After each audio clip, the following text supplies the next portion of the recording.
Quero falar agora sobre o Clube Atlético Mineiro e a fama de mau pagador que tem atrapalhado em negociações. Você quer um exemplo claro? Matias Galarza, volante argentino do Talleres. E o volante do Galo, hein? Ô Marques, você jogou com grandes volantes, grandes marcadores, sempre foi uma característica do time do Galo. Ô Lê Marques, fala aí, amigo. E aí, Thiago? Meu velho, nos parece neste momento, nesta hora, eminente a saída do volante Fausto Vera. Atenção, torcida atleticana, o Henrique André conversou com o todo-poderoso do Galo. O homem forte do comando atleticano é Rubens Menin, com esclarecimentos importantes, com uma mensagem direta pra torcida do Galo, o que vai ser do 2026 atleticano. Ô Henrique André, conta pra gente. Fala aí, pessoal, tudo bem com vocês? Rapaziada, eu já vou soltar o vídeo aqui rapidinho, tá? A gente vai estar reagindo aqui ao vídeo do canal do Nicola e Tatiá Esporte, pessoal, deixando os créditos aqui, né? Mas antes da gente estar soltando o vídeo, pessoal, eu ia pedir pra vocês deixar o like, se inscrever aqui no nosso canal e ativar o sininho de notificações, pessoal. Sem mais delongas, bora pro vídeo. Quero falar agora sobre o Clube Atlético Mineiro e a fama de mau pagador que tem atrapalhado em negociações. Você quer um exemplo claro? Matias Galarza, volante argentino do Talleres. Galarza quer jogar no Atlético, foi indicado pelo Sampaoli. Não há problema entre o atleta e o clube, mas o Galo não consegue avançar com o Talleres. O time argentino exige garantias bancárias ou pagamento à vista, quase ninguém mais faz pagamentos à vista. E essa dificuldade imposta pelo Talleres tem tudo a ver com várias das últimas compras feitas pelo Atlético que não foram honradas. Você quer mais um exemplo?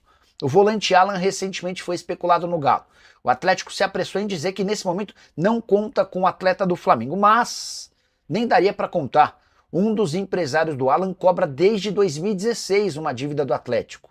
E diante desse cenário, o próprio representante do Alan não quer fazer negócio com o Clube Atlético Mineiro. O que mais chama a atenção é que isso acontece num time cujos donos, ou pelo menos os acionistas majoritários, têm uma fortuna estimada em 10 bilhões de reais. Eu me refiro a Rubens e Rafael Menin.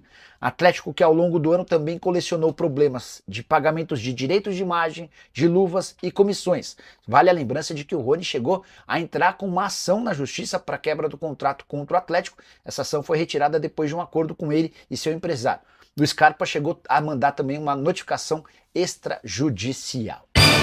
E o volante do Galo, hein? Ô Marques, você jogou com grandes volantes, grandes marcadores, sempre foi uma característica do time do Galo. Ô Lê Marques, fala aí, amigo. E aí, Thiago? Meu velho, nos parece neste momento, nesta hora, eminente a saída do volante Fausto Vera. Depois de uma passagem no futebol brasileiro sem destaque. No futebol brasileiro, porque eu digo que inicialmente ele desembarca em São Paulo para jogar no Corinthians, sem tanto protagonismo. Desembarca na sequência aqui em Belo Horizonte para jogar no Galo a pedido do treinador Gabriel Milito e tampouco consegue se destacar na posição, né? Que pede na mesma que seja um atleta, principalmente aqui vestindo a camiseta do Atlético, de muita pegada, de bom passe na vertical, de raça, principalmente de raça, de colocar o bumbum no chão, e em nenhum momento, ou quase nenhum, Thiago, o Fausto Vera entregou isso, né? Foi um atleta protocolar, muito normal, sem muito destaque. Um atleta, eu diria, nota 5, não ia nem pra frente, nem pra baixo, sempre nessa média. E aí, meu velho, é muito pouco pra jogar aqui no Atlético. Neste setor, se a coisa não estiver andando tecnicamente, o cara tem que dar uma entrega de outra forma, dando carrinho, dando a vida dentro do campo, dando o seu sangue, e a gente, infelizmente, não viu esse atleta aqui vestindo a camiseta do Galo. Que seja feliz, provavelmente no River Plate, né, que tá se reforçando e infelizmente não vai deixar saudades aqui, né, pela sua trajetória vestindo a camiseta do Atlético. O Atlético já teve nessa posição, né, Thiago? Se a gente olhar para trás, jogadores que se destacaram e muito. De repente, dos melhores, o Gilberto Silva, que jogou até uma Copa do Mundo sendo campeão, Valdir Todinho e tantos outros que tinham na sua primícia de jogo a raça, a vontade e o bumbum no chão, meu velho. Eu sempre bato nessa tecla. Para se jogar nessa posição de primeiro volante, se não colocar o bumbum no chão, se não dar os seus carrinhos, a torcida do Atlético vai olhar com desconfiança. Então, é olhar no mercado jogadores com essa característica, né? O Jorge Sampaoli, que na temporada jogou com 3 zagueiros, mas ele prefere, entre os 2 zagueiros, um volante, né? Para já ter uma saída qualificada lá de trás, com pegada, mas com saída qualificada. A gente torce para que o Atlético encontre esse atleta no mercado. Tem se falado muito do Galarza, atleta do Talleres da Argentina, que joga como primeiro volante, que tem essas características, que tem 1,80, uma boa altura, uma boa estatura para a posição. Pode ser, quem sabe, uma alternativa interessante de reforço para o Atlético na temporada. É esperar para ver, meu velho. O Atlético precisa se mexer nessa posição e em tantas outras. Precisa de reforço. A gente bate nessa tecla aqui. Nas 2 laterais, mais um homem de meio, mais um homem lá na frente, um centroavante quem sabe, né, para jogar junto com o Hulk. Os pontinhas já estão aí, já estão retornando, né? O Dudu teve uma temporada satisfatória no final do ano, o Coelho voltando já inteiro para pré-temporada, e é assim que vai se formando um grupo forte, né? Se mexer bem agora nessa janela, trazer bons atletas, fazer um Atlético mais empolgante, mais forte, com mais cara de Atlético, um time de muita raça para a temporada de 2026. Thiago, um forte abraço a você, meu amigo, e a todos que estão sempre aqui conosco na Itatiaia. Atenção, torcida atleticana, o Henrique André conversou com o todo-poderoso do Galo. O homem forte do comando atleticano é Rubens Menin, com esclarecimentos importantes, com uma mensagem direta pra torcida do Galo, o que vai ser do 2026 atleticano. Ô Henrique André, conta pra gente, um abraço. Bom dia, Henrique. Fala, Thiago, bom dia pra você, pra quem tá acompanhando o Rádio Esportes nesta sexta-feira. E é isso mesmo, né? Todo mundo querendo ouvir o acionista majoritário da SAF do Atlético. Hoje de manhã eu conversei com ele, a gente abordou vários assuntos, e o primeiro deles, Thiago, é sobre esta reforma que vai ser iniciada em janeiro na cidade do Galo, pensando na qualificação das categorias de base. E essa foi a minha primeira pergunta para o Rubens Menin. Qual a importância de se valorizar e investir nas categorias de base? Olha, a cidade do Galo é onde é que a gente produz o futebol, né? É a casa do nosso futebol, a Arena MRV é a casa onde a gente mostra o futebol. E a cidade do Galo é bacana, todo mundo fala que é o melhor do Brasil, mas com o tempo ele precisa se modernizar, e especialmente no caso da base, que a gente está com um foco muito grande na base. Esse investimento que nós autorizamos, que vamos começar a fazer agora, rápido, é para que ela realmente venha a ser novamente top no Brasil e no mundo.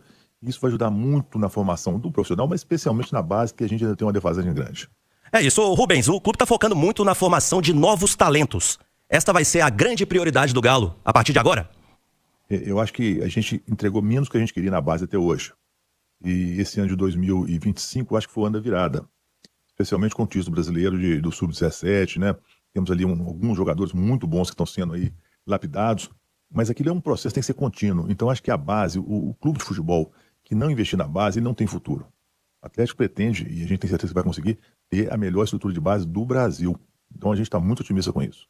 E o otimismo de Rubens Menin, que também fala sobre um outro tema que o torcedor se preocupa bastante, que são as dívidas onerosas do Atlético. E como que o Galo vai fazer para atacar essas dívidas em 2026, Rubens? Olha, o pessoal não entende. A SAF tem CPF, ela não pode ficar em default, né?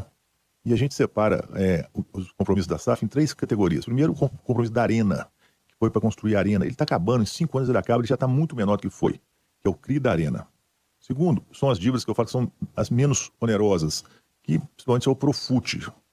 Terceiro é a dívida ruim, que é a dívida bancária. Essa dívida realmente ela machucou um pouco o Atlético agora recentemente, vai subir de juros. Então nós estamos num projeto, espero que dê certo rapidamente, a gente possa vir informar, para fazer um movimento para que essas dívidas ruins a gente consiga resolver e arrumar outra solução para elas. Eu falo que desde 2020 até hoje, né? Para que você olha todas as estatísticas, nós acertamos bastante, né? Nós somos top 3 no Brasil em títulos, pontos conquistados, etc, etc. Então a gente tem acertado. A gente aprendeu mais ainda, né? Que acertar mais, e a gente espera, né? O futebol, o nosso produto, que a gente tem um futebol bastante competitivo para 26, né? Isso, o ano já está começando, então estamos movimentando também, como vocês falam, nos bastidores, né? Para a gente conseguir chegar lá. Pois é, Natal chegando, Réveillon chegando. Rubens, deixa um recado pro torcedor do Galo, aflito, esperando aí um 2026 bem melhor do que foi esse de 2025. Olha, Henrique, a massa do Atlético é um patrimônio que a gente tem, né? A massa do Atlético, aliás, todo mundo sabe disso, ninguém cala a torcida do Atlético. A torcida vibrante, e ela já foi responsável por várias vitórias do Atlético, ela empurra o time, né? E ela é fundamental, a gente trabalha para a massa, né? A massa é o coração do Atlético, né? E é um time que tem uma torcida diferenciada, a gente vê os vídeos às vezes da torcida, fica até emocionado. Então nós contamos com a massa, nós estamos juntos com a massa. E sem a massa nós não somos ninguém, então precisamos da massa. 2026 contamos muito com a massa, com o torcedor do Atlético, que vai nos empurrar mais uma vez. Tá aí então, Thiago, Rubens Menin participando com a gente aqui do Rádio Esportes. E lembrando que na nossa turma do bate-bola a gente vai ter a sequência dessa entrevista longa com o acionista majoritário da SAF do Galo, que fala muitas outras coisas, inclusive sobre a situação de Hulk e companhia. Thiago. Opa, Hulk fica? Saberemos. Ô, Alexandre Simões, para além das questões pontuais, né, do time de futebol, de reforço, quem chega, quem sai, o Rubens Menin tem uma característica que, ao meu ver, para quem lidera, é muito importante, que é a serenidade.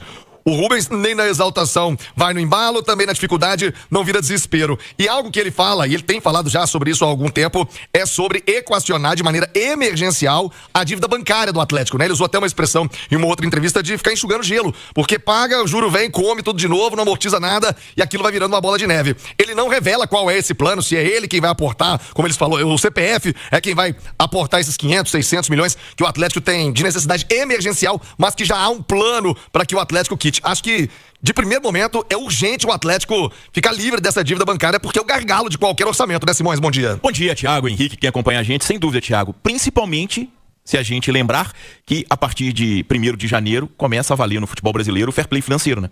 E o fair play financeiro, as dívidas anteriores a 1º de janeiro, elas ainda não entram nesse primeiro momento. Mas as dívidas a partir de 1º de janeiro, e 1º de janeiro já está aí, né? E o Atlético precisa montar um elenco para 2026, elas já valem.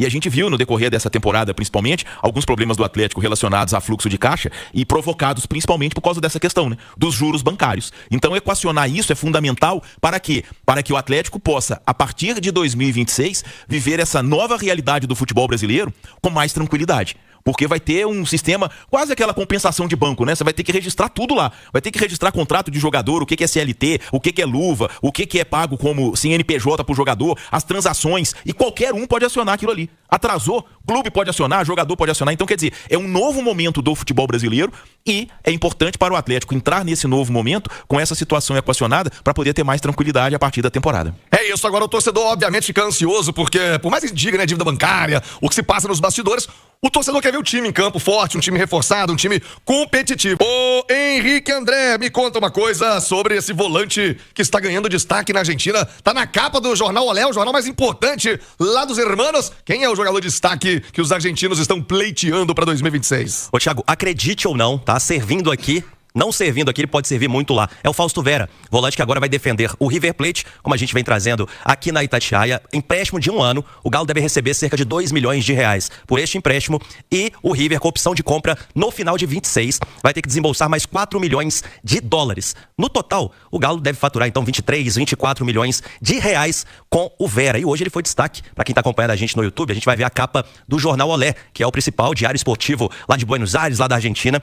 E o Fausto Vera, Thiago, ele é visto como uma peça importantíssima para o meio-campo, porque desde que o Enzo Pérez deixou o River Plate, essa lacuna não foi ocupada. Então vai chegar com muita moral o Vera e tá estampando lá, rapaz, igual um modelo, a foto de capa do Jornal Olé desta sexta-feira. Então não deu certo, nem no Corinthians e nem no Galo, e agora é a esperança de voltar para casa e ser a solução do time comandado pelo técnico Marcelo Gallardo. Tá bem na fita lá o Fausto Vera, viu, Thiago? É, lá tá mesmo, né? Aqui nem tanto. Ô Simões, eu vou até abordar isso com o Marques também, mas com o seu conhecimento histórico do Atlético, do nosso futebol, eu não consigo me lembrar dos grandes times do Atlético sem tivesse um volante pegador. Sabe, me parece que é uma característica que a torcida do Atlético adora, né? Eu, filho do vento, me dizia o seguinte, Thiago, jogar no Atlético é mais fácil do que parece. Vai lá atrás, dá um carrinho que a torcida já fica louca, vibra como se fosse um gol, porque a torcida do Galo gosta, né? Da raça, da pegada, da entrega do jogador. E no elenco do Atlético hoje, eu não vejo um jogador com essa característica, sabe? Ah, mas o futebol mudou, o volante tem que ser moderno, tem que sair jogando, tudo bem. Mas não tem, eu acho que o Galo precisa de um jogador assim, inflama a torcida. Tem um Leandro Donizete, você vai voltar no passado aí, grandes volantes, Pierre, que marcaram época e, se eu não tô enganado, os grandes times do Atlético sempre tinham esse pegador, Simões. Ô, Thiago, sem dúvida, né? Se a gente pegar ali o time do final dos anos 60 e início dos 70, que inclusive foi campeão brasileiro, tinha o Vanderlei Paiva. Depois o substituto dele foi Toninho Cerezo, numa geração que tinha também o Heleno. Vem o Éder Lopes, Moacir, que não é o volante desse do carrinho, mas era um craque muito, muito, muito acima da média. O Moacir, aí o Atlético exportou alguns, trouxe o Valdir Todinho, né? Que chegou, inclusive, à seleção brasileira. O Atlético sempre teve essa característica. O Galo de 97, 98, tinha o de 96, 97, e o Doriva, né? Doriva revelado no São Paulo, que veio pro Galo do 15 de Piracicaba. Então, quer dizer, sempre foi uma marca do Atlético ter esse jogador, né? Esse volante, esse primeiro volante pegador, chegou a ser o Gilberto Silva. Então, é uma característica do Atlético. E que se perdeu, né? Na última temporada. O Luiz Elias Moisés, nosso grande ouvinte, tá dizendo do Galo, lembra? Aquela cabeça Alexandre Galo, que marca. Chegou em 99, formava dupla de volantes com o Valdir Todinho, né? Que em 98 jogou no Cruzeiro voltando do Japão, foi pro Galo, jogou Valdir Todinho e Galo naquele time de 99, que foi vice-campeão brasileiro, depois em 2000 foi campeão mineiro. É aquela cena simbólica dele, né? Depois do clássico, a cabeça o Atlético, cara, mandou um volante pra Copa de 86, o Elzo. Elzo, que chegou no Atlético desconhecido. Ganhou o troféu Guará. Isso, foi a seleção brasileira na Copa de 86 e foi vendido ao Benfica de Portugal, depois voltou pra jogar no Palmeiras. Então, quer dizer, é uma marca do Atlético, uma característica do Atlético, esse primeiro volante, sabe? Em muitos momentos da história do Atlético, o 10 do Galo foi o 5, né? Uma frase que eles usam até muito no Rio Grande do Sul em relação ao Falcão, né? Que o 10 do Inter era o 5 Falcão. No Galo isso aconteceu. O 10 do Galo foi o 5, o 10 do Galo foi o 9. São posições em que o Atlético sempre teve grandes jogadores, atletas de muita raça, de muita pegada e... Agora foi uma carência nesse elenco de 2025, esse tipo de jogador. E que faz muita falta, tá, Thiago? Você ter um bom primeiro volante é meio caminho andado pra você organizar seu sistema defensivo. Eu falei da imagem do Fausto Vera. Põe na tela a imagem do galã Fausto Vera estampando a capa do jornal Olé. Pra quem tá no rádio, descrevo. Olha, ele tá numa praia bonita. Não é aqui no Brasil, não é? Não. Não tem uma foto dele jogando, né? Pra colocar na capa e colocaram o Fausto Vera na praia. Ah, Vera pra crer. Tipo, veja pra crer, né? Isso. Pro Fausto Vera jogar no Atlético, que é a capa do jornal Olé. Moral do homem, hein? Falando isso, que o feito dele é fazer a torcida esquecer justamente do Enzo Pérez. Que tá lá no final, do Enzo Pé. É difícil. Ah, garoto. O Fausto Vera. Aí, bom, a não ser quem chegue lá, tomara, mas aí vai ser uma surpresa muito grande, né? E o volante do Galo, hein? Ô Marques, você jogou com grandes volantes, grandes marcadores, sempre foi uma característica do time do Galo. Ô Lê Marques, fala aí, amigo. E aí, Thiago? Meu velho, nos parece, neste momento, nesta hora, eminente a saída do volante Fausto Vera. Depois de uma passagem no futebol brasileiro sem destaque. No futebol brasileiro, porque eu digo que, inicialmente, ele desembarca em São Paulo para jogar no Corinthians, sem tanto protagonismo. Desembarca na sequência aqui em Belo Horizonte para jogar no Galo, a pedido do treinador Gabriel Milito, e tampouco consegue se destacar na posição, né? Que pede na mesma que seja um atleta, principalmente aqui vestindo a camiseta do Atlético, de muita pegada, de bom passe na vertical, de raça, principalmente de raça, de colocar o bumbum no chão, e em nenhum momento, ou quase nenhum, Thiago, o Fausto Vera entregou isso, né? Foi um atleta protocolar, muito normal, sem muito destaque. Um atleta, eu diria, nota 5, não ia nem pra frente, nem pra baixo, sempre nessa média. E aí, meu velho, é muito pouco pra jogar aqui no Atlético. Neste setor, se a coisa não estiver andando tecnicamente, o cara tem que dar uma entrega de outra forma, dando carrinho, dando a vida dentro do campo, dando o seu sangue, e a gente, infelizmente, não viu esse atleta aqui vestindo a camiseta do Galo. Que seja feliz, provavelmente no River Plate, né, que tá se reforçando, e infelizmente não vai deixar saudades aqui, né, pela sua trajetória vestindo a camiseta do Atlético. O Atlético que já teve nessa posição, né, Thiago, se a gente olhar para trás, jogadores que se destacaram e muito. De repente, dos melhores, o Gilberto Silva, que jogou até uma Copa do Mundo sendo campeão, Valdir Todinho e tantos outros que tinham na sua primícia de jogo a raça, a vontade e o bumbum no chão, meu velho. Eu sempre bato nessa tecla. Para se jogar nessa posição de primeiro volante, se não colocar o bumbum no chão, se não dar os seus carrinhos, a torcida do Atlético vai olhar com desconfiança. Então, é olhar no mercado jogadores com essa característica, né? O Jorge Sampaoli, que na temporada jogou com 3 zagueiros, mas ele prefere, entre os 2 zagueiros, um volante, né? Para já ter uma saída qualificada lá de trás, com pegada, mas com saída qualificada. A gente torce para que o Atlético encontre esse atleta no mercado. Tem se falado muito do Galarza, atleta do Talleres da Argentina, que joga como primeiro volante, que tem essas características, que tem 1,80, uma boa altura, uma boa estatura para a posição. Pode ser, quem sabe, uma alternativa interessante de reforço para o Atlético na temporada. É esperar para ver, meu velho. O Atlético precisa se mexer nesta posição e em tantas outras. Precisa de reforço. A gente bate nessa tecla aqui. Nas 2 laterais, mais um homem de meio, mais um homem lá na frente, um centroavante, quem sabe, né, para jogar junto com o Hulk. Os pontinhas já estão aí, já estão retornando, né? O Dudu teve uma temporada satisfatória no final do ano, o Coelho voltando já inteiro para pré-temporada, e é assim que vai se formando um grupo forte, né? Se mexer bem agora nessa janela, trazer bons atletas, fazer um Atlético mais empolgante, mais forte, com mais cara de Atlético, um time de muita raça para a temporada de 2026. Thiago, um forte abraço a você, meu amigo, e a todos que estão sempre aqui conosco na Itatiaia. Valeu, muito obrigado, o Lê Marques, ídolo do Galo, também referência aqui na análise, sempre importante, né, ouvir a opinião de quem esteve em campo e quem conviveu com tantos volantes. Ele fez uma análise legal, a gente deseja sorte, a gente brinca com o cara aqui, com o Fausto Vera e tudo, mas toda a sorte do mundo, até porque ele, indo bem no River Plate, pode e deve gerar lucro ao Atlético, porque o empréstimo, Henrique, é com o passe fixado, né, com a compra obrigatória ao final do contrato. Não, é opção de compra. É opção? Então ele tem que ir bem no River Plate. Não é compra obrigatória? Não, tá, opção de compra, foi o que nos foi passado neste momento. Então, é obrigação que os torcedores do Galo torçam bastante. Mas não tem aquela meta, se jogar 30 jogos tem que comprar, igual o Biel aí do Atlético? É, amigo, não sei, mas é opção, tá? Aliás, falei de Biel, o que vai ser feito do Biel? Vai ficar? Tá indefinida a situação do Biel, mas pelo que a gente vem ouvindo nos bastidores, a intenção é que o Biel não cumpra nem o contrato até o meio do ano, né? O Atlético está analisando se pode devolver ao Sporting, mas dificilmente vai seguir no Atlético. O Biel foi vaiado, Thiago, sem estar entre os relacionados no último jogo, né? Então o torcedor criou essa birra pelo Biel, principalmente pelo pênalti perdido contra o Lanús. Então não vai ter o contrato renovado no meio do ano, né? Não vai bater as metas. Então o Atlético está tentando devolver o Biel ao Sporting de Portugal. Muito bem, Henrique André com informações do Galo aqui no Rádio Esportes. Então é isso aí, pessoal. Já que você chegou até aqui no vídeo, não se esqueçam de dar aquela moral, né? Se inscrevam aqui no nosso canal, deixando um like, a opinião de vocês aqui nos comentários, galera. Vai nos ajudar bastante, né? Pra gente tá trazendo esses cortes aí do nosso Galo todos os dias aqui pra vocês, pessoal. Rapaziada, então é isso, né? A gente vai ficando por aqui. Um forte abraço a todos. Fiquem todos com Deus e até o próximo vídeo, galera. Fui!